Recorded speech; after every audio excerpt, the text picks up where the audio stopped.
ಅವ ಅಪ್ಪನ್ ನೋಡ್ಕೊಳ್ಳೋದ್ ಆಗವಲ್ತ್ರಿ. ಆಗತ್ತೈತಲ್ರಿ? ನಾಚಿಕೆ ಆಗ್ಬೇಕ್ರಿ ಮಕ್ಕಳಿಗೆ. ನಾವು ಓಟ್ ಹಾಕಿದ್ದು ಕಾರಿಸಿ ಬಂದ ಆರಾಮ್ ಎಸಿ ಚೀರ್ನ್ಯಾಗ ತಿರ್ಗಾಡ್ತಾರ. ನಾವು ಇವತ್ತು ಊಟ ಇಲ್ಲ, ಸೋಮವಾರಕ್ಕೊಮ್ಮೆ ಶಿವಾಜ್ ಸರ್ಕಲ್ದಾಗ ಊಟಕ್ಕೆ ಇಡ್ತಾರ. ತಾಟ್ ಹಚ್ಕೊಂಡ್ ನಾಯಿಗತ್ತ ಪಾಳೆ ಹಾಕೊಂಡು ಊಟ ಮಾಡ್ತೀವಿ. ಈ ನಮ್ ಕಷ್ಟ ಯಾರು ಕೇಳೋರು? ನಾಚಿಕೆ ಆಗಬೇಕು ನಿಮ್ಮ ಸರ್ಕಾರಕ್ಕೆ. ಆಶ್ವಾಸನೆ ಕೊಡ್ತೀರಿ, ಒಂದು ತಿಂಗಳಿಗೆ 5,000 ಖರ್ಚಾಕ ಕೊಡ್ತೀರೇನೆ? ಒಂದ್ ವರ್ಷಕ್ಕೆ ಎಷ್ಟಾತ್ ಗೊತ್ತೇನ? 60,000 ಆತ್. 5 ವರ್ಷ ಆತ್ ಕಲ್ಪಾರ ಮಾಡಿಲ್ಲ ನೀವು. ನಾಚಿಕೆ ಬರಲ್ಲನ?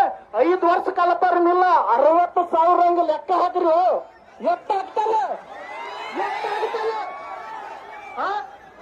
10 ರೂಪಾಯಿ ಕೊಡಕ್ಕೆ ಕಿಮ್ಮತ್ತಿಲ್ಲ. 60,000 ಖರ್ಚು ಮಾಡಿ ಕಿಸಿಂದಿಲ್ಲ. ಓದ್ಲಾತಲ್ಲ ಎದಕ್ಕ?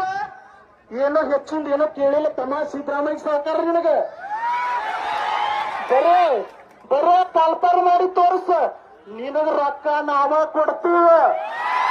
ನಿನ್ನ ಬಿಟ್ಟಿ ಭಾಗ ಬೇಕಾಗಿಲ್ಲ ತಮ್ಮ. ನನಗ ಕಲ್ಪಾರ ಮಾಡಿ ತೋರಿಸ. ನನಗ ಬರೋ ಪೇಮೆಂಟ್ ನಾಗ ನಿನಗ ರೊಕ್ಕ ಕೊಡ್ತೀವಿ. ನೀ ರಾಜಕೀಯ ಮಾಡಾಕತ್ತೀವಿ ಅಷ್ಟ ಐತ ಇಲ್ಲ ನಿನಗ? ಇದ್ರೆ ಕಲ್ಪಾರ ಮಾಡಿ ತೋರಿಸ. ನಮ್ ಪವರು ನಾವು ತೋರಿಸ್ತೀವಿ. ಒಂದ್ ವೇಳೆ ಕಲ್ಪಾರ ಮಾಡ್ಲಿಕ್ಕಂದ್ರ ಕುರ್ಚಿ ಇಳಿ ಮನಿಗೆ ನಡವ ಬಿಡಲ್ಲ, ಬಿಡಂಗ ಇಲ್ಲ. ಅವ ಸಾವುಕಾರ ಅಲ್ಲಿ ಕೂತಾನ್ರಿ, ಪರಮೇಶ್ವರ್ ಸಾವುಕಾರ.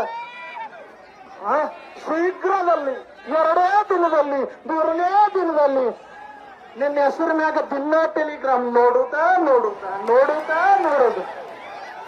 ಅಲ್ಲೋ ಸಾವುಕಾರ, ಅದ್ರ ಸಂಬಂಧ ನಾನು ಇದ್ದಿದ್ದು ಪ್ಯಾಕ್ ಹೇಳ್ತಾನೆ ಸ್ನೇಹಿತರೆ. ಟೆಲಿಗ್ರಾಮ ಡಿಲೀಟ್ ಮಾಡೀನಿ. ಎಟ್ರೆ ನೋಡಲ್ಲ ಹಿಂದ್ ಕಲ್ಪಾರ ಮಕ್ಕಳು, ನಾಳೆ ಕಲ್ಪಾರ ಮಕ್ಕಳು. ನಮ್ಮವ್ ಕೇಳ್ತಾವ ಮನ್ಯಾಗ, ತಮ್ಮ ಎಂದ್ ಕಲ್ಪಾರ ಆಗ್ಯಾವ, ಎಂದ್ ಬರಲಿ ಎಕ್ಸಾಮ್, ಎಂದ್ ನೌಕರಿ ಮಾಡಿ, ಎಂದ್ ಮದುವೆ ಆಗಿ ಅಂತ ಕೇಳ್ತಾವ. ಏನ್ ಹೇಳೋರ್ಗೆ? ಏನ್ ಹೇಳಿ? ಹಿಂದ್ ಮಾಡ್ತೀವಿ. ಮೀಸಲಾತಿದ್ ಹೇಳ್ಕೊತ ಬಂದ್ರಿ ಸಾವುಕಾರ. ಇಸ್ ದಿವ್ಸ ಮೀಸಲಾತಿದ್ ಒಂದ್ ವರ್ಷ ಹೇಳ್ಕೊತ ಬಂದ್ರು. ಈಗ ಬಂದಾರ ಹಿಂದ್ ಮಾಡ್ತೀವಿ, ನಾಳೆ ಮಾಡ್ತೀವಿ, ನಾಡ್ದು ಮಾಡ್ತೀವಿ. ಅತಿ ಶೀಘ್ರದಲ್ಲಿ ತಮ್ಮ ಇನ್ನೇನೋ ಬ್ಯಾಡ. ನೀವು ಶೀಘ್ರ ಮನೆಗೆ ನಡೆದು ಬಿಡ್ರಿ.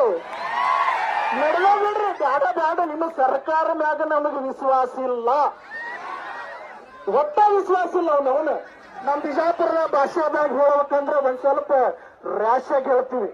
ಯಾಕಂದ್ರ ನಿಮಗ ಮಾಡ್ರೆ ಪ್ರತಿಭಟನೆ ಅಟ್ಟ ಮುಡ್ತೈತಿ.